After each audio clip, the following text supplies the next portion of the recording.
Voilà, hein, rien n'a été enregistré depuis tout à l'heure parce que le micro était éteint. On adore. Salut la compagnie, je suis ravie de vous retrouver dans cette nouvelle vidéo et aujourd'hui je suis dans la chambre de Laura.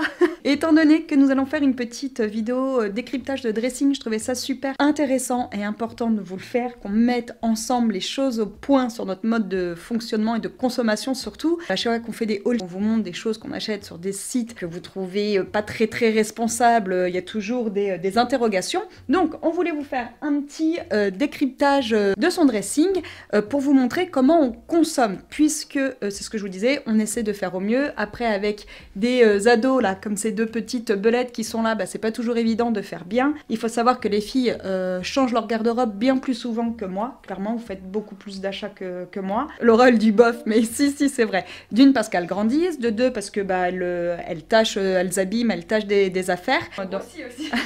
Laura, elle dit, on grossit aussi, parce qu'on est en train de changer cette jean. Là. On a fait des essayages, et puis il y avait des affaires dans lesquelles elle se trouvait un petit peu serrée. Qu'elles sont dans des âges où un dressing doit être changé un petit peu plus régulièrement. Alors oui, on essaie de faire les choses bien, notamment pour tout ce qui est sous-vêtements, parce que voilà, ça me semble important étant donné que c'est près du corps, mais après, pour toutes les fringues, en règle générale, je trouve que c'est très dur de consommer responsable, mais vous allez voir, on essaie de faire des efforts, notamment avec la seconde main. Comme on parlait de sous-vêtements, on va commencer d'ores et déjà par les sous-vêtements, et notamment par les culottes de règles.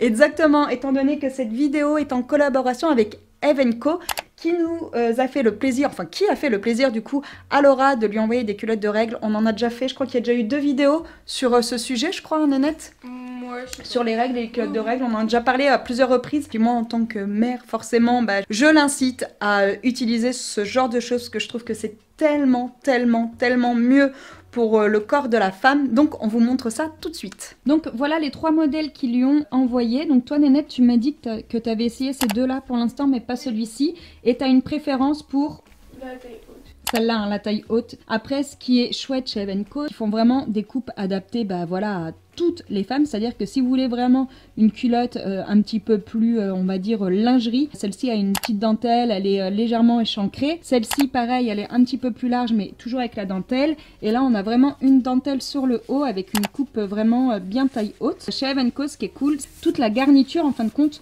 monte jusqu'en haut, et au niveau de la protection, c'est juste génial. Et quand vous avez des règles abondantes, moi c'est ce que je vous conseillerais, c'est vraiment de regarder la taille de la protection. Pour celles qui n'auraient pas justement l'habitude de ce genre de petites choses, est-ce que Laura, toi tu peux nous expliquer comment tu les utilises? Je les mets. Ah bon? Sur la tête ou ça se passe comment?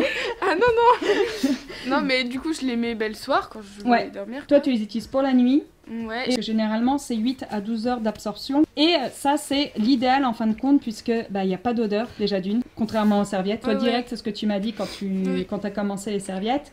Et en plus de ça, il y a beaucoup moins de fuite qu'avec les serviettes, je vous dis, grâce à vraiment l'espèce de garniture qui remonte jusqu'à la taille. On est également sur un produit qui ne contient aucun produit toxique, et ça c'est super important. C'est pour ça que moi j'incite vraiment Laura, et je ferai pareil pour Maëlle, à porter ce genre de choses là, à aller vraiment sur des matières naturelles. Je trouve que c'est super important, c'est quand même des choses que l'on porte de nombreuses heures tout au long de sa vie. Et pour le coup, celles-ci sont certifiées Ecotex, elles sont en coton bambou, donc on est vraiment sur de la matière qui est top. Et en plus de ça, on peut parler également du côté économique, hein, étant donné que ça, une fois que vous avez vos culottes, vous les gardez des années, clairement. Toi, au niveau de l'entretien, tu fais comment, Laura? Je lui mets un petit savon là, je sais pas c'est quoi. Ouais, t'as un petit savon bio qui est exprès pour la lingerie, mais vous pouvez aussi les laver uniquement à l'eau froide. Ouais. Donc toi, tu les laves le matin généralement, ou après le sport. Après, elle les fait sécher à l'air libre, et moi, en fin de période, elle me les donne et je les passe à la machine à 30. Donc c'est hyper simple en fin de compte d'entretien. Et en plus de ça, pour toutes les personnes, notamment Laura qui a une peau ultra fragile, donc pour toutes les personnes qui ont tendance à faire des irritations, des cystites, des mycoses, il faut savoir que ce genre de protection est beaucoup mieux. Il n'y a pas de risque, notamment comparé aux autres protections. Si comme moi, voilà, vous êtes parents d'ados, je pense que c'est super important de mettre nos jeunes au taquet sur ce genre de protection qui est idéal pour leur petit corps. Et donc si ça vous intéresse, j'ai un petit code promo à vous partager. Donc avec le code HAPPY20, vous avez moins 20% sur une culotte, et avec le code HAPPY30, vous avez moins 30% pour 2 culottes ou plus. Donc voilà pour cette petite revue sur Eve & Co. Moi, voilà, je vous le redis, franchement, je trouve que c'est génial, notamment pour les jeunes. Moi, je n'en porte pas parce que je vous l'ai déjà dit, j'ai un stérilet et par le fait, j'ai plus de règles. Tout comme pour Laura, bah, je vais encourager Maëlle à s'y mettre également. Donc maintenant, c'est parti, on s'attaque au décryptage du dressing de la bichette.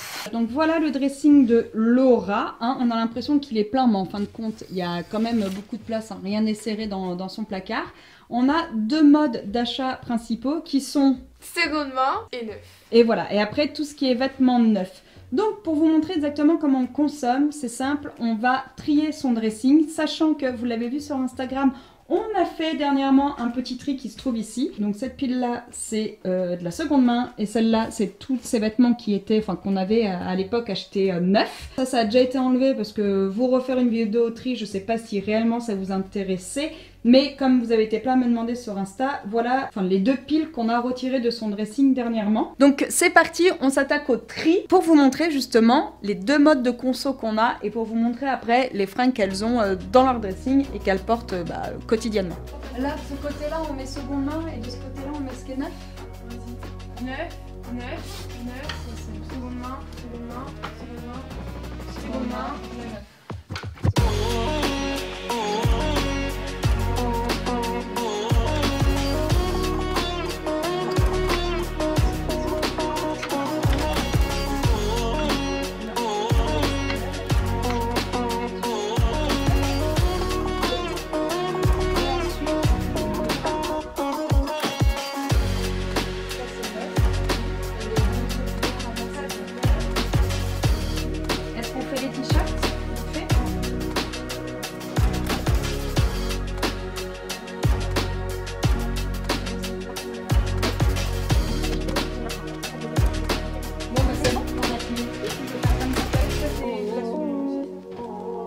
Donc voilà le tri est fait. Donc on a fait une première colonne qui est ici avec le tiroir du dessous qui est que de la seconde main. Et donc la deuxième colonne, c'est toutes les fringues qu'on lui a achetées ou qu'on a reçues, notamment via quelques sites avec lesquels je collabore de temps en temps. Donc le truc qu'on peut constater assez facilement, c'est qu'on est quasiment à 50-50.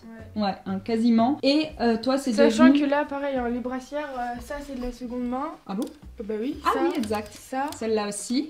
Oui, c'est vrai qu'on n'a pas fait le tri dans les brassières. Il y a quelques brassières où... Bon, allez, on enlève les brassières. Après, au niveau des tops, des robes, des vestes, on est quasiment à 50-50. Quasiment tous tes jeans, mis à part, comme tu me dis, celui que tu portes sur toi aujourd'hui, tous les jeans sont de la seconde main. Puisqu'aujourd'hui, on achète pas mal de Levi's, on les achète sur Vinted la plupart du temps. Bien que là, quand on a fait le tri, j'en ai recommandé 2 sur Zara. On va voir ce que ça donne. Donc, en seconde main, on a, c'est ce que je vous disais, pas mal de vestes. Tout ce qui est, en fin de compte, vestes assez basiques, type bombers, les vestes militaires, les vestes de sport. Toutes ces vestes-là qui sont tendance et qu'on voit quand même partout en velours un peu côtelé, il faut savoir que ça, c'est hyper facile à choper en seconde main sur Vinted ou même chez Emmaüs ou dans des vide-dressing. Là, en ce moment, on peut plus trop en faire avec la Covid, mais clairement, quand ça reviendra, tout ça, là, on peut les choper assez facilement. Ensuite, tout ce qui est vêtements de sport, ça, maintenant, c'est devenu un pli pour les filles. C'est de regarder en seconde main qu'il suffit de taper le modèle et la marque. Et souvent, quand même, on arrive à trouver ce qu'il faut. Donc là, elle a une veste pour aller courir. Là, elle a une petite veste Nike également. Là, elle a un petit... je l'aime trop d'ailleurs, ce truc-là. Un petit polaire zippé, style col camionneur comme ça, champion, qui est trop beau. Pareil, ça, elle a chopé ça sur Vinted. Le Sweet Levi's, à la base, c'est moi qui l'avais chopé pour moi sur Vinted. Et en fin de compte, il a fini chez Laura parce que je le porte pas. Et après, en termes de chemise, pareil, en termes de t-shirt, on peut souvent trouver des choses... assez facilement. Donc là, c'est des chemises Ralph Lauren homme qu'on a customisées, que j'avais trouvé sur Emmaüs. Donc les filles, j'ai fait des chemises crop comme ça avec les filles. Il me semble qu'il y a des tutos soit sur YouTube, soit sur Insta. Ça, c'est des chemises qu'on paye 3 balles et après on peut en faire des petites chemises crop et tout, c'est quand même pas mal. Ça, c'est une chemise pareil qui vient d'un vide dressing. Ça, ce petit polo là, il vient de Vinted. Et après, on a tout ce qui est robe, j'en ai vachement plus de seconde main que... Ouais, on achète plus, soit en seconde main. À la base, celle-ci, pareil, ça c'est une robe Zara que j'ai achetée il y a au moins 2 ans à la base, qui a été pour moi. Et puis moi, elle me sert trop au niveau de la poitrine, donc c'est Laura qui l'a récupérée. Ça, pareil, c'est une petite robe en jean qui vient de chez Mango, qu'on a trouvé sur un vide dressing. Ça, pareil, c'est une robe en jean de Zara, qui vient de Vinted. Donc, Pareil, il y a des choses qui sont assez facilement trouvables. Il suffit de taper robe en jean et vous allez avoir, avec votre taille, et vous allez avoir du choix. Donc si vous n'avez pas de modèle bien précis en tête, mais que vous cherchez par exemple une robe en jean, ça vaut le coup d'aller jeter un œil en seconde main. Et ensuite, on a tous les petits tops comme ça, crop, ou alors des petits débardeurs, et ça on a trouvé ça sur des V-dressing. Après, en termes de pulls, on a tout ce qui est grosse maille comme ça. Donc là il y a des pulls qui viennent de ma petite sœur, elle avait mis des pulls sur Vinted et puis on en a profité pour faire un lot et lui prendre. C'est souvent ce que je fais avec Chloé, ça lui permet de vider son placard. Bon, je vous avouerai que comme c'est pour ses nièces, on paye jamais grand chose la plupart du temps, elle veut nous les filer, mais bon, moi ça me permet de lui donner un billet, comme ça elle peut se rhabiller elle derrière. Et après, c'est ce que je vous disais, il y a tout ce qui est t-shirt. Ça en seconde main, ce sont des t-shirts qu'on peut trouver à 5, allez, entre 5 et 7, 10, 15 € selon voilà, les modèles et l'année de sortie de chacun. Mais ça peut valoir le coup également de jeter un œil. Et ensuite, pour les pantalons, c'est ce que je vous disais. Là, depuis quelques temps, la cocotte s'habille chez Levi's. Donc, pareil, hein, ça sur Vinted, vous payez ce genre de jean entre, si vous avez de la chance, 10 et 30 €. Donc il faut savoir qu'un pantalon chez Zara, là je t'en ai recommandé un, on les a payés combien? 25 € je crois. Donc ça peut valoir le coup, surtout que ce sont des jeans, franchement on peut le dire, qui ne bougent pas. Hein. Au contraire des Mango et des Zara qui vont avoir tendance à bouger avec les années. Bon, moi vous le savez, je suis tout le temps en Levi's et c'est vrai que ça bouge pas quoi. Moi je les use, hein, vraiment, je les porte jusqu'à ce qu'ils craquent, jusqu'à ce qu'ils n'en peuvent plus. Donc ça peut valoir le coup, il suffit juste de connaître sa taille, son modèle. Et après, vous avez juste à regarder et puis à acheter. Donc, pour info, nous, on porte beaucoup les 721 qui est une coupe taille haute. Et également le modèle Mills Ice Super Skinny qui est pas mal. C'est une coupe ultra haute aussi. Et ensuite, du côté, les vêtements neufs. Donc, il y a souvent ce que vous commandez du coup à vos anniversaires et à Noël, hein Laura. Et également, ce qu'on a la chance de recevoir. Donc, oui, les filles peuvent commander. C'est Shein, chez Jennifer, chez, je sais pas, Kiabi ou... chez, il y a quoi d'autre, Zaful, Bershka, Zaful, qui d'après moi sont des enseignes qui, voilà, qui sont pas éthiques, on est d'accord, mais qui permettent d'habiller nos jeunes à des budgets hyper raisonnables. Et il faut le dire, les fringues sont quand même bien. Donc vas-y, on regarde vite fait. Donc ça c'est un petit sweat Vans mais que tu as eu à Noël. Ouais. Ça c'est une veste pareil que tu avais eu à ton anniversaire, donc c'est une... À Noël, ouais, mais il y a l'année dernière, 2 ans. 3 ans même. 3 ans, ça fait un petit moment. Ça, c'est une veste en jean que vous l'avez beaucoup vue avec, donc ça vient de chez Shein, je crois. Oui, c'est oui.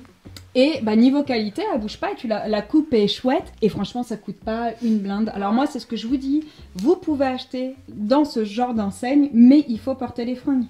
C'est ça. Il faut que ça serve. Par contre, c'est ridicule d'acheter 50 000 trucs parce que c'est pas cher et de pas les porter. Donc voilà, moi, c'est souvent ce que je dis aux filles. Oui, je veux bien qu'on commande, oui, j'accepte de collaborer avec eux, mais vous choisissez uniquement que des pièces que vous allez porter. Donc, on est souvent quand même sur des coupes assez basiques, mais des choses qui sont faciles à mettre. Ouais. Et celle-là, pareil, tu l'as depuis le printemps l'année dernière, et tu la mets toujours, quoi. Tu la mets tout le temps. Ça, c'est une veste que mamie m'avait pour Noël, je crois. Non. Non, c'était au moment de l'anniversaire de ton père, parce qu'on avait fait une soirée blanche. Ah oui, c'est vrai. Donc, elle lui avait offert une petite veste en jean blanche qui vient de chez Jennifer. Ensuite, on a un petit polaire que moi j'adore. J'aime trop tout ce qui est en matière moumoute, comme ça, je le trouve trop beau. Et qui vient de chez Pinky. Ok. Ça, c'est Shein aussi. Ouais, que tu portes tout le temps. Celui-là, Shein aussi. Ouais, que tu portes aussi également. Oui. Il est un peu court. Ouais, c'est ça en fait. Alors, je lui ai dit c'est pour ça que du coup, je le mets peut-être moins souvent que eux. Ou, tu vois. Ouais, mais je lui ai dit que tu pouvais le donner à Mel, mais tu veux pas. Non. Parce qu'elle l'aime trop. Ça, c'est un vieux sweat Zara. T'as au moins depuis 2-3 ans, je pense. Il grandit avec toi, ce truc. Oui. Ça, c'est quoi ça? Ça, c'est Pull & Bear, je crois. Ah oui, c'est ça. Ensuite, ça c'est un sweat Levi's que tu as eu pour ton anniversaire. Oui. Ça c'est une chemise de Shein. Ouais. Ça c'est pareil Shein. Ouais, un t-shirt. Bon, les t-shirts de foot, hein, ça, allez, on passe. Voilà. on passe. Ça c'est un body que tu avais pour ton anniversaire l'année dernière, je crois. L'année d'avant. Ah, il y a 2 ans. Ouais. Ah oui, et pareil, donc au niveau des fringues, souvent vous me demandez quelle taille on prend. Quand vous hésitez entre deux tailles, prenez la taille du dessus. Hein. À chaque fois, franchement, c'est plus joli quand c'est porté large que trop près du corps. Et puis en plus de ça, si vous êtes dans une période où vous grandissez encore, dites-vous que ça ira plus longtemps. Ça a été le cas notamment pour ce body-là. Et Maëlle, elle avait acheté, je sais pas si tu te souviens, mais tu sais, son jean bleu sur Zaful. qui était immense quand on l'a reçu. Et en fin de compte, c'est un des jeans qu'elle porte le plus aujourd'hui. Je vais vous mettre une petite photo ici. Et c'est vrai que c'est un des jeans qu'elle porte énormément aujourd'hui et qui lui va super bien. Donc en l'espace de 6 mois, allez, 6-10 mois, elle a grandi, puis du coup ça va bien. Quand vous hésitez entre deux tailles, allez forcément vers la plus grande. Ensuite... Ça c'est Shein encore. Ouais, qu'on a customisé du coup, parce qu'elle aimait pas la forme. Elle a mis en chemise crop où on peut faire un petit nœud à la taille. Pareil, vous avez le do it yourself soit sur YouTube, soit sur Insta, je sais plus. Et ensuite, bon là t'as les robes. Taliway, Kiabi. Ouais, ça pareil, c'est Shein, je crois. Oui. Mais c'est Shein. Ouais, c'est pareil, ça c'est des hauts que t'as beaucoup porté. D'ailleurs, celui-ci, elle a fait la teuf avec et du coup, elle l'a ruiné. Mais encore une fois, voilà, bah, la preuve qu'à leur âge, bah, ils abîment, ils tâchent les affaires parce qu'ils s'amusent à faire des expériences mais de temps en temps. Je me rappelle qu'au début, j'avais mon t-shirt Tommy sur moi et j'avais peur que ça tâche, du coup j'avais mis lui. Ouais, bah heureusement. Ouais. Tout l'intérêt des fois de pas mettre des blindes même dans des basiques quand ils ont cet âge-là parce que bah voilà, ça troue, ça tâche. Donc, mais tu le gardes parce que tu l'aimes bien, mine de rien. Donc ça a été lavé, mais c'est toujours taché. Et puis là, pareil, on a quelques basiques, donc Jennifer, Pinky et Kiabi. Ok, et puis du coup, en neuf, dans les pulls, t'as 4 pulls, dont celui-ci qui doit avoir au moins, je pense, 5 ans. Facile. Ça, c'est un sweat Zara avec lequel elle a grandi. Là, on a du Pull&Bear, on a du Jennifer. Ça, c'est quoi, Laura? Jennifer, et là, du Zara. Et en t-shirt neuf. Alors, pareil, elle a une petite collection de t-shirts. Mais clairement, il y a des t-shirts qui ont également des années. Hein. Celui-ci, il a au moins 3 ou 4 ans. Également dans les petites corbeilles. Donc là, elle a tout ce qui est polo manche longue en seconde main. Donc vous voyez, elle en a quand même quelques-uns qu'on achète pareil, soit sur les vides dressing, soit sur Vinted. Et en neuf, elle en a que 3 pour le coup. Donc là, il y a bien une différence quand même au niveau des quantités. Et d'un point de vue t-shirt, débardeur, donc là, elle a tous ces petits débardeurs qui sont neufs. Dont celui-ci qui date au moins de 4 ans. Oui. Il y a une vidéo rentrée scolaire où tu le portes, ce body. Et on l'a changé, on l'a mis en top pour qu'elle puisse encore le porter. Mais voilà, juste pour vous dire que quand vous prenez des tailles assez grandes, bah, vous pouvez garder quand même vos affaires quelques années. Et de ce côté-là, on a tous les débardeurs de seconde main. Donc pareil, vous pouvez voir qu'il y en a un petit paquet, mais encore une fois, bah, traînez sur les vides dressing, regardez sur Vinted et dans les débardeurs, voilà, dans les petites pièces qui coûtent pas cher, bah, faites des lots. Moi souvent c'est ce que je fais. Je trouve un vendeur voilà, qui vend des choses sympas et j'essaye de faire des lots et là vous pouvez avoir des débardeurs à 1, 2, 3 euros. Donc ça vaut vraiment le coup. D'ailleurs on en a acheté chez Emmaüs aussi un pépette. Hein. Oui, le beige et le bordeaux. Le beige et le bordeaux qui viennent de chez Emmaüs, je crois qu'on les a payés 1 euro et ils étaient nickel. Donc voilà pour ce petit décryptage de dressing, j'espère que ça vous aura plu, que ça vous aura vraiment donné une idée de notre mode de conso. Alors oui, hein, on n'est pas vraiment parfait, surtout voilà, c'est ce que je vous disais quand on a des petites belettes comme ça à la maison, c'est pas hyper simple de toujours bien faire et puis c'est surtout une question de moyens. Pour les enfants, on peut pas toujours bien faire et c'est surtout et avant tout une question de budget. Essayez de faire au mieux et quand vous commandez d'ailleurs sur ces sites-là, pour être droit dans vos pompes, bah portez-les. Moi je sais que Laura et Maëlle, quand elles commandent, voilà, les achats sont réfléchis, je leur demande de commander des choses soit qui vous manquent, ou soit que, voilà, que vous êtes sûr de porter, c'est hyper important. Donc voilà, bon bah on espère que cette petite vidéo vous aura plu. On vous souhaite à tous une très belle fin de journée. et on vous dit à bientôt. bientôt. Ciao.